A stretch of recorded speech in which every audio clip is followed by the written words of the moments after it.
Pro dan kontra terhadap komunisme kembali mengemuka beberapa pekan terakhir. Razia atribut dan gambar Palu Arit terjadi di berbagai tempat.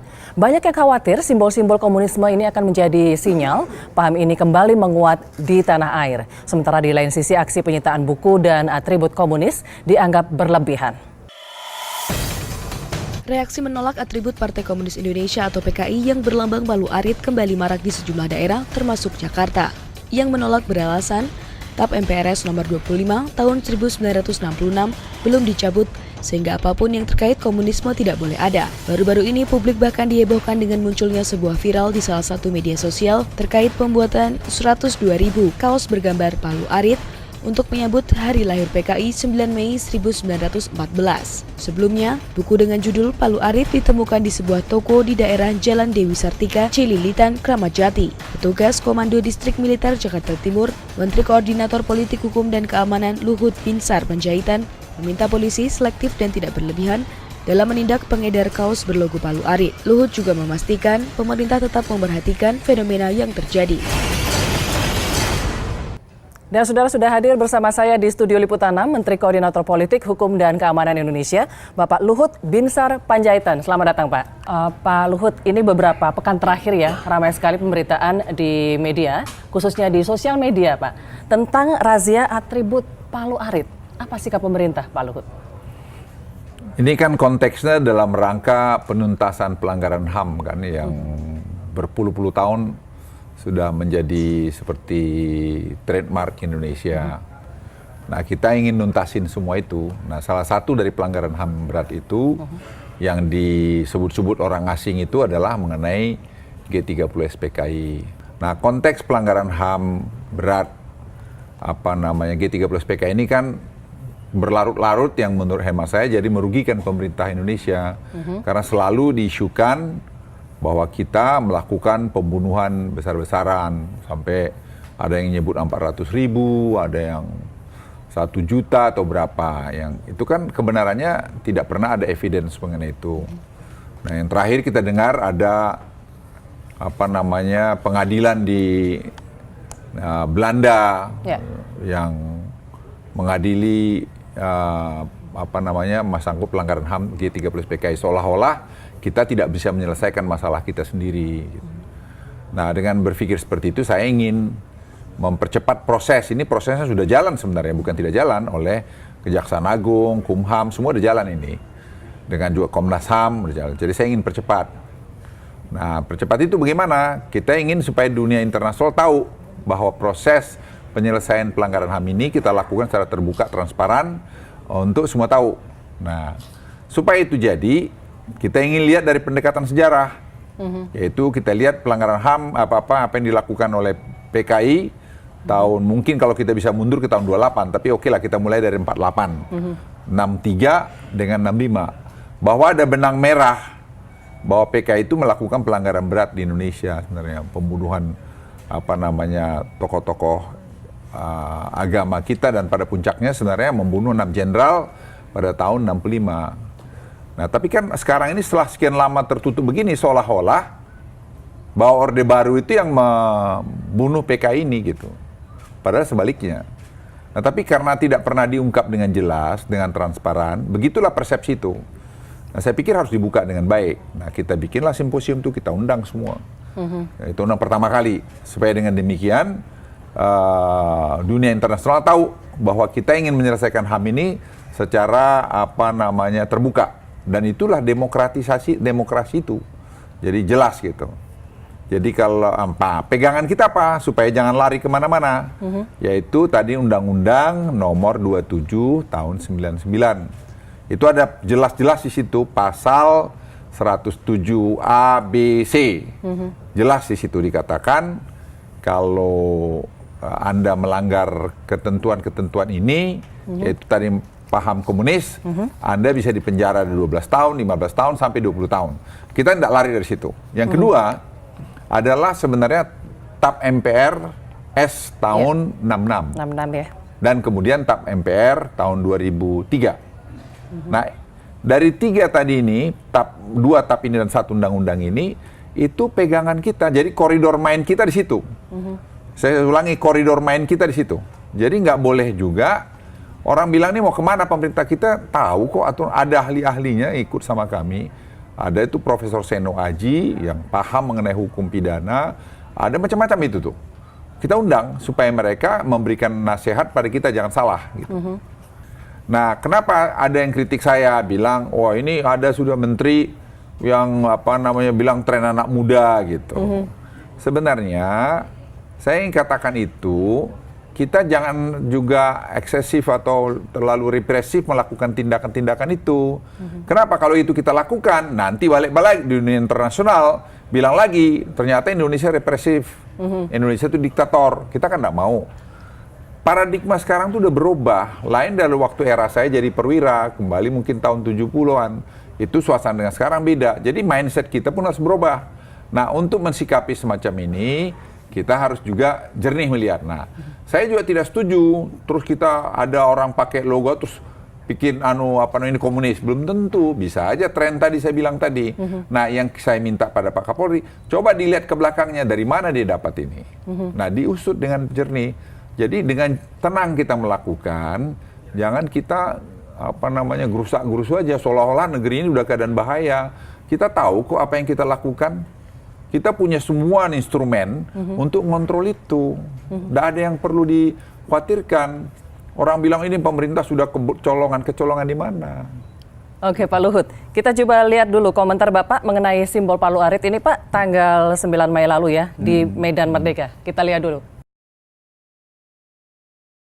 Ya, kita jangan terlalu, saya bilang tadi, jangan terlalu bahwa itu kita waspadain, yes. Tapi kan tidak perlu kita jadi heboh. Seperti fobia gitu ya Pak ya? Fobia kenapa sih? Jadi harus dewasa kita menangani masalah ini. Itu Oke, aja. Pak Luhut tadi kalau Bapak sampaikan ya, bahwa TAP MPRS, kemudian yang terakhir tahun 2003 ya TAP MPR, ini masih menegaskan untuk pembubaran PKI dan pelarangan ideologi Marxisme-Leninisme berkembang di tanah air.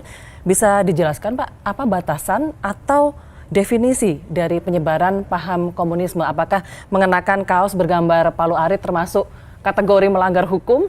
Ya kalau soal hukum kan kamu tanya aja sama nanti sama orang hukum ya. Tapi kalau saya pikir, kalau Anda mengajak membuat satu organisasi, ya kok bisa paham itu dibikin penyebaran paham. Jadi saya pikir kita juga jangan terlalu gimana ya, jangan terlalu overreact lah, itu aja lah. Yang penting sekarang itu kita tahu nggak apa sih bahayanya. Kalau kita tahu satu, siapa yang buat bahayanya, kita harus tahu. Benar nggak kamu yang mendesain ini? Kalau hanya tadi dia sendiri-sendiri anak muda, ya jangan terus ditindakan represif dong. Tapi kalau ada di belakang seperti misalnya Anda yang mendesain, terus membuat ini tadi, ya kita tanya, kenapa kau buat itu? Apakah hanya bisnis? Atau ada di belakang itu? Tahu nggak Anda itu melanggar ini? Peraturan perundang-undangan yang ada, itu aja. Tapi untuk kasus kaos bergambar Palu Arit sendiri sudah diselidiki ya Pak ya? Sekarang lagi selidiki rame-rame, mulai dilihat mana yang buat itu. Pak Kapolri saya kira cukup intens melakukan itu. Saya kira jalan. Oke, Pak Luhut. Kita akan lihat dulu bagaimana pendapat Wakil Presiden Yusuf Kala soal komunisme ini. Kita saksikan berikut ini. Komunisme faham. Dan faham itu kan sudah terbukti gagal. Karena itu di negara-negara yang dulu komunis sudah hampir semua berubah. Apakah di Rusia, di Cina, di Eropa Timur. Faham komunisme sudah tidak ada lagi. Ada partainya tapi pahamnya sudah beda. Sudah demokratis tentu dalam tingkat tertentu. Jadi apalagi kita, saya tidak yakin bahwa faham itu ada, bahwa mungkin mereka buat isu saja atau semacam ingin diperhatikan, mungkin ada. Tapi saya tidak percaya dalam kondisi hari ini masih ada faham komunis yang bisa tumbuh di negara apapun di dunia ini. Oke, itu tadi pendapat Pak JK. Ya saya bicara dengan Pak JK kok mengenai, saya lapor beliau, Pak ini ada begini gitu. Beliau malah bilang ke saya, Pak Luhut, itu saya di film apa di situ mengenai komunis itu, saya dibikin seolah-olah saya juga ikut terlibat menganukan komunis gitu. Di Makassar cuma satu yang mati katanya sama saya. Itu film begal sepertinya Pak Luhut. Iya, jadi Pak JK sendiri pun sama dengan saya pikirannya, saya bilang, Pak ini kok kita jadi seperti overreact banget begini nih gitu. Iya Pak Luhut, betul itu gitu. Jelaskan aja bahwa kita bermain dalam koridor hukum dan TAP MPR tadi. Tapi kalau kita lihat nih ya Pak ya, dari reaksinya beberapa kelompok yang cukup keras terhadap penggunaan simbol-simbol dari PKI ini, berarti masih banyak juga Pak kelompok-kelompok yang bisa dikatakan fobia terhadap komunisme. Ya, enggak apa-apa, tapi jangan jadi represif itu aja. Dan kita cari di belakang nih, ada nggak nih memang unsur-unsur untuk menegakkan paham atau mengembangkan paham komunis. Kalau ada kita akan tindak, peraturan perundang-undangannya ada kok. Bisa kena kalau 12 tahun, bisa 15 tahun, bisa 20 tahun, tergantung tadi kesalahan apa yang kau buat. Simple kok itu. Sekarang ada lagi sudah surat edaran Kepolisian Republik Indonesia. Sekarang saya tanya sama Bapak, apakah ada indikasi atau kondisi yang mendukung kembali menguatnya atau membesarnya paham komunisme di Indonesia? Ada tuh. Kenapa? Sekarang Anda lihat ya, pertumbuhan ekonomi kita lumayan lah, walaupun pelan. Pemerataan dibuat pemerintah. Apa itu dana desa? Dana desa itu selama 5 tahun ke depan itu diprogram oleh Presiden Jokowi hampir 590 triliun. Itu kan pemerataan untuk 74.752 desa seluruh Indonesia. Tahun ini tiap desa dapat 1,2 miliar rupiah. Ya. Lah kalau ada paham komunis ya nggak dibikin lah itu. Ya kan nggak mungkin kan. Nah, tahun depan sudah 1,7 miliar per desa. Tahun berikutnya udah 2,3 miliar rupiah per desa. Siapa yang ngawasin ini? Itu babinsa-babinsa kita itu sama Bakamtibmas. Itu yang kita bikin dorong sekarang. Sehingga kalau kita lihat survei di Jawa Tengah Jawa Timur, kami bikin di 200 titik. Itu ternyata babinsa-babinsa ini yang menjadi tulang punggung suksesnya dana desa ini. Kenapa? Mereka membantu desa-desa itu menyangkut misalnya membangun irigasi tertier gitu. Terus mereka membantu tadi masalah pupuk melihat, membantu masalah bibit dan seterusnya. Sehingga kalau menurut hemat saya peranan Babinsa tadi juga akan sekaligus juga menjadi deteren atau kekuatan kita untuk menangkal tadi komunis tadi. Untuk itu kita bangun komunikasi. Kalau ada misalnya ada yang tidak pas dengan apa yang dibuat pemerintah, kita terbuka kok. Menko Polhukam itu silakan. Kalau mau datang boleh, kalau mau undang saya boleh, mana-mana sukamu. Jelaskan apa pertanyaan, tapi kita tidak boleh terus buruk sangka, terus curiga. Itu nggak elok juga. Oke, Pak Luhut, kita akan simak dulu sejenak ya. Ini ada pandangan dosen filsafat sekaligus budayawan Frans Magnus Suseno yang dalam disertasinya banyak mengkritik pemikiran Karl Marx. Jadi saya tidak melihat suatu ancaman apapun. Harus juga diingat bahwa secara internasional komunisme sudah habis. Tidak merupakan kekuatan negara besar yang masih komunis, Republik Rakyat Tiongkok, itu tidak menyebarkan komunisme. Dan juga lawan-lawan mereka sudah lama tidak mengatakan, jadi kita jangan menjadi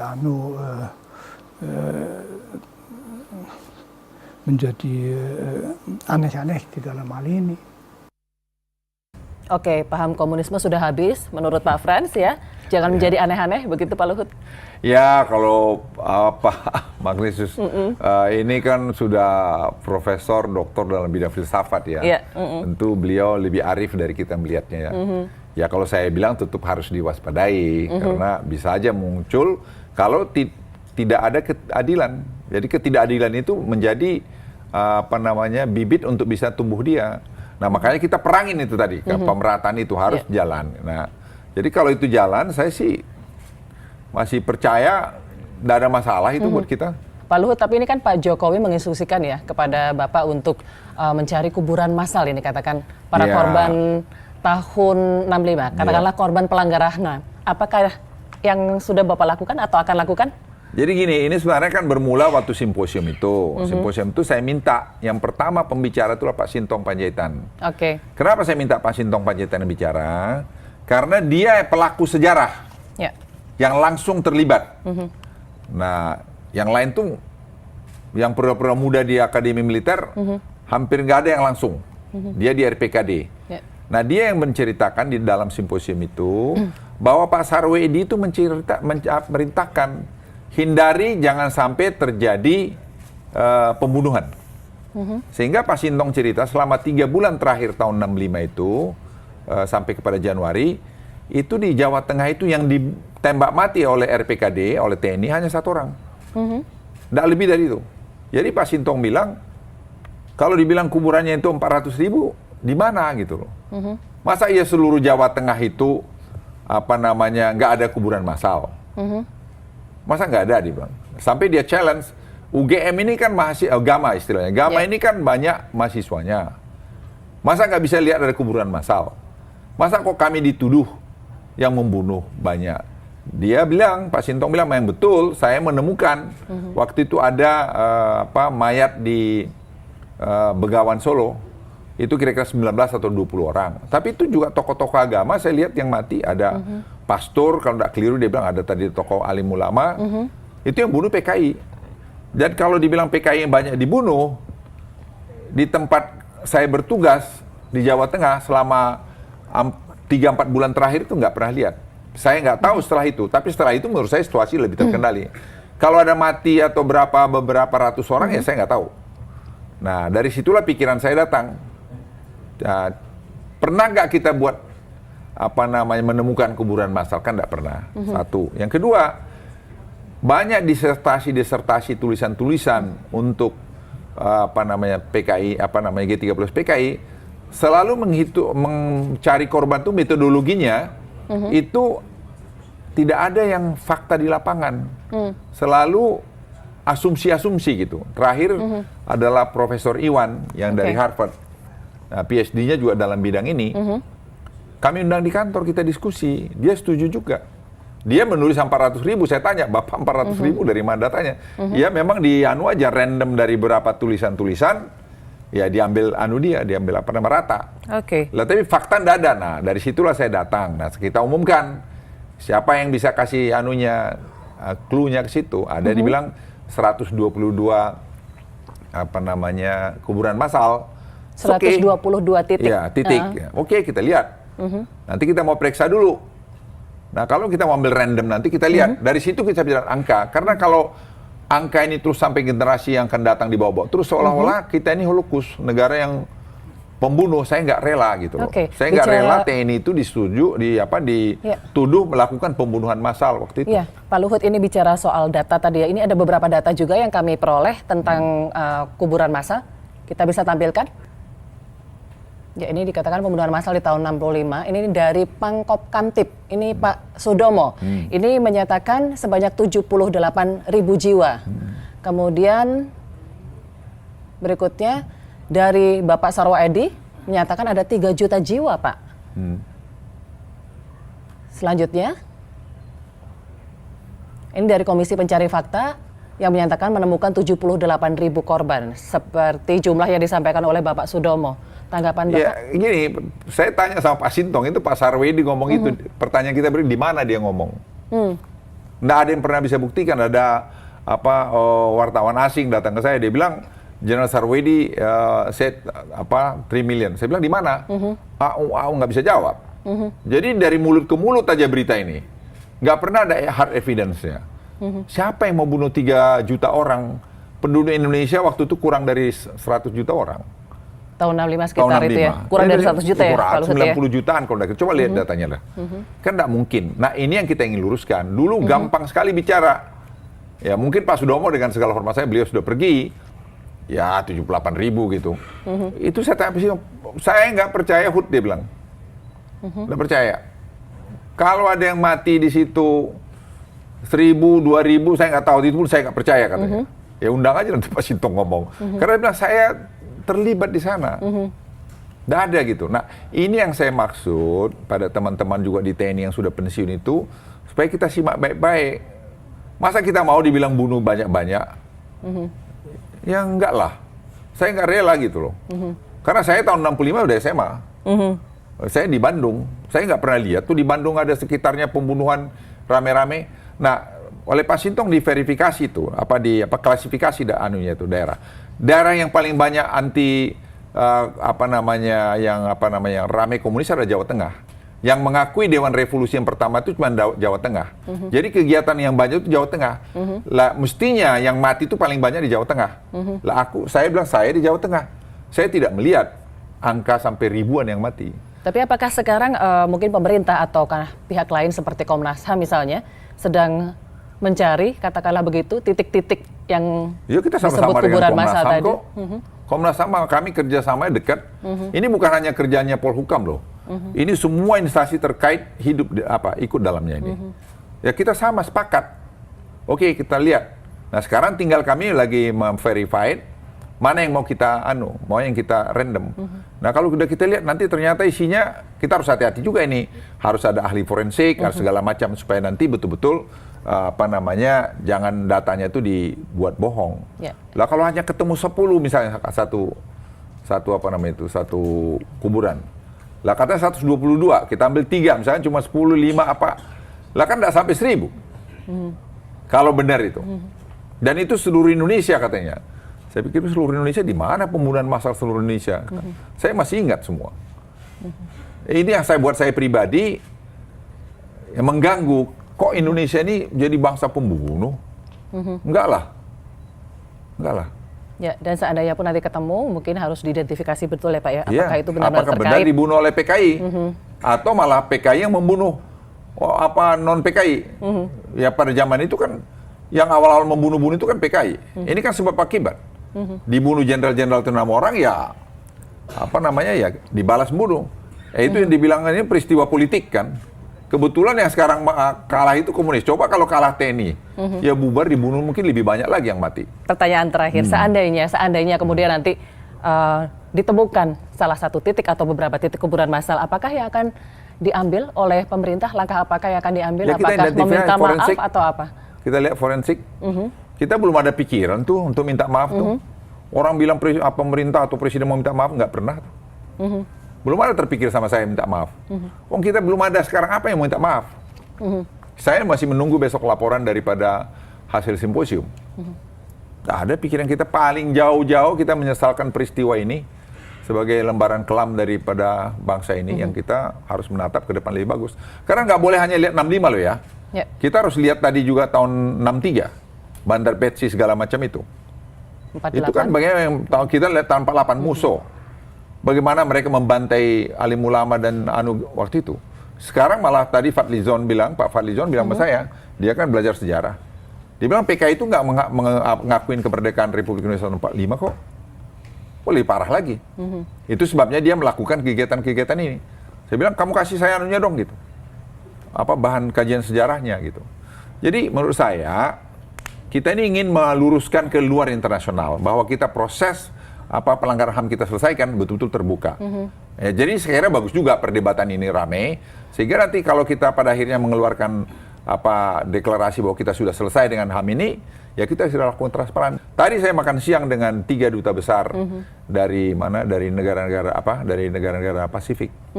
Saya bilang sama mereka, kita juga menyelesaikan HAM Papua. Kita buat transparan. Ada Komnas HAM dari Papua hadir, ada orang tokoh-tokoh Papua hadir. Nah besok kita pertemuan ketiga atau keempat, saya bilang, kamu hadir aja. Dia surprise. Dia mau, boleh. Asal kamu jangan jadi fact finding. Kalau fact finding, kau intervensi sovereignty atau kedaulatan Republik Indonesia, saya nggak mau. Tapi kalau saya undang sebagai teman bahwa kami melakukan secara terbuka, datanglah. Jadi besok jam 2 dia datang kantor saya. Kita lagi ada rapat, semua tim dari Papua datang untuk menyelesaikan pelanggaran HAM Papua. Supaya selesai. Kenapa? Di semua dunia internasional, selalu Indonesia itu disalahkan. Nomor 1, kemarin pertemuan di parlemen di Inggris, itu adalah menyangkut pelanggaran HAM. Jadi Indonesia dibully karena pelanggaran HAM. Terus saya lapor presiden, Pak nggak boleh kita digini-gini terus. Presiden setuju. Buka aja Pak Luhut, biar selesai. Kalau memang perlu kita adili, kita adili. Kalau yang perlu kita jelaskan, kita jelaskan. Dan saya jelaskan sama mereka, Anda jangan bicara rumors, Anda bicara fakta. Kalau ada faktanya itu kita bicara. Tapi kalau hanya rumor saja, saya nggak mau. Nah sama dengan masalah Papua. Itu teman-teman Papua itu banyak datang. Pertama marah-marah di kantor saya. Saya bilang, jangan marah-marah, kita menyelesaikan masalah. Jangan marah-marah, saya bilang, kau juga jangan kau aja yang marah, saya pun bisa marah. Mungkin itu mau curhat dulu kali Pak. Ya, tapi setelah 2 kali pertemuan, 2 hari, 2-3 hari itu pertemuannya, baru pada bilang, begini rupanya. Saya bilang, kita buka aja. Tapi kau harus datang dengan fakta. Saya tunjukin gambarnya bagaimana TNI tangan-tangannya dipotong-potong, polisi tangannya dipotong-potong. Nah ini yang langgar HAM siapa? Ayo. Sama Ramos Horta juga saya jelaskan. Ramos Horta sampai bergidik dia lihat. Inilah kebrutalitasnya ini. Siapa yang berdosa ini? Nah, mau dibiarin? Kita masih sebagai bangsa hanya defensif. Ofensif dong. Kemarin saya pergi di parlemennya Inggris sama Lord Harris, saya tunjuk ini. Kaget dia. Ini faktanya ini. Kau lihat. Terus saya nggak pernah dapat sini. Katanya nggak boleh orang datang ke Papua. Ya silakan, Anda mau datang, saya fasilitasi. Datang kapan aja. Tadi dubes itu pun 3-3 saya bilang, kau mau pergi sana, kau pergi kapan mau pergi. Pergi kemana aja kau pergi. Tidak ada masalah. Saya tidak katakan bahwa Papua tidak ada masalah. Ada banyak masalah. Tapi kita punya program yang baik menyelesaikan Papua. Semuanya. Kita punya ada namanya holistic program untuk menyelesaikan masalah Papua. Jadi kita harus menjadi bangsa besar. Jangan terus ada masalah sedikit terus ribut. Jangan dong, kita terbuka. Datang ke kita, kami buka diri kok. Jangan terus ngoceh aja kayak apa itu. Ya. Oke Pak Luhut, kita akan tunggu penyelesaian dari pemerintah ya. Mudah-mudahan tidak dibully terus Indonesia. Ya itu yang kita mau. Dan harus bantu semua dong, kita harus kompak dong. Nggak boleh hanya pemerintah aja. Jadi kita harus semua, lantas kita sendiri mukulin pemerintah kita. Kapok.